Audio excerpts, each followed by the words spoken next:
Alright guys, after many people asked for it, finally here is my Willbender build. I've been having a ton of fun with the class recently and it seems to outperform Firebrand now in both survivability and damage, making it one of the new top builds for soloing. I am really happy with the build I found and I hope that you will also enjoy it.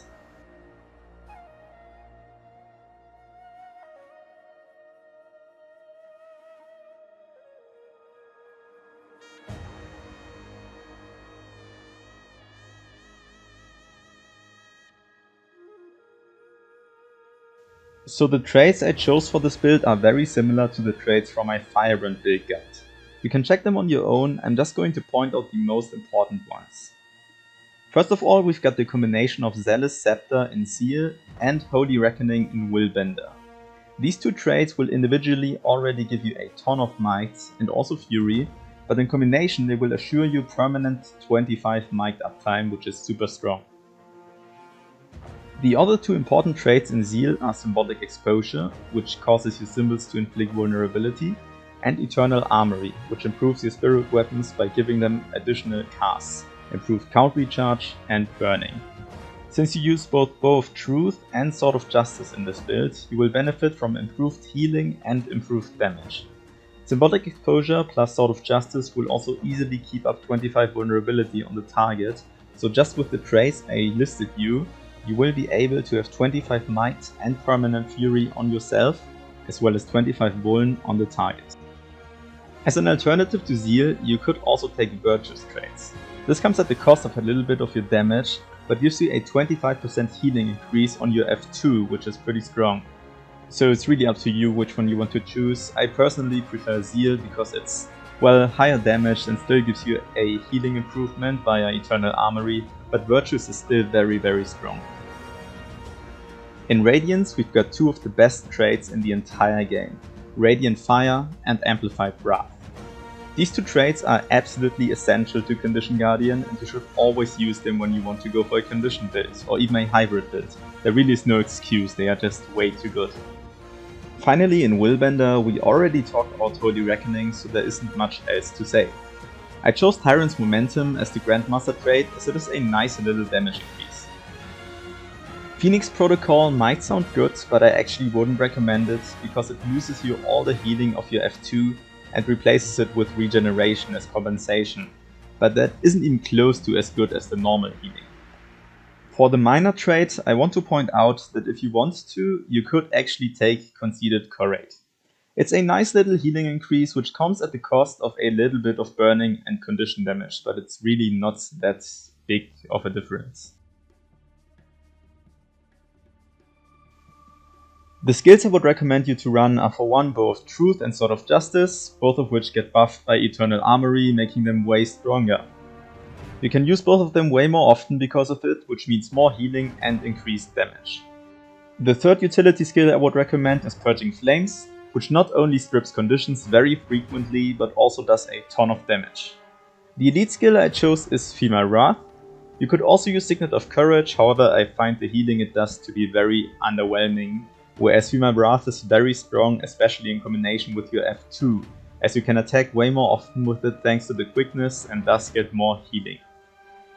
The same logic applies to your healing skill. Litany of Wrath is the best healing skill in the game, it really is a no-brainer and it gets even better if you have quickness while using it.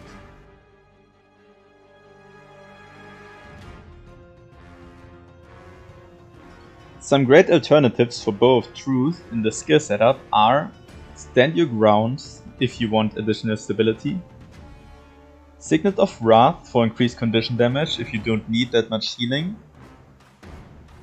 or Hammer of Wisdom for additional CC, which also gets buffed by Eternal Armory.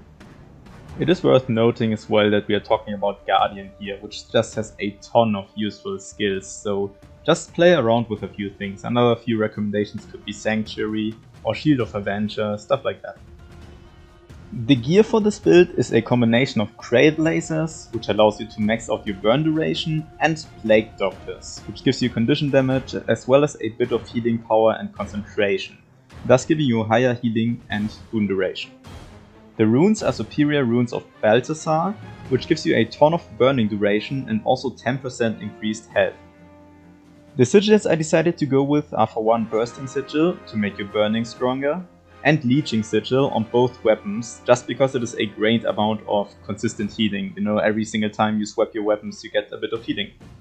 Alternatively, you could go with geomancy or tormenting sigils for higher damage. Also, if you don't like mixing up your gear, then you could also just go for full trailblazers, which is basically no DPS loss. Finally, the food you should use is for one magnanimous tuning crystals, which gives you a fair amount of condition damage based on your vitality and toughness, and plates of beef rending, which gives you 100 condition damage and 70 expertise, which is pretty nice.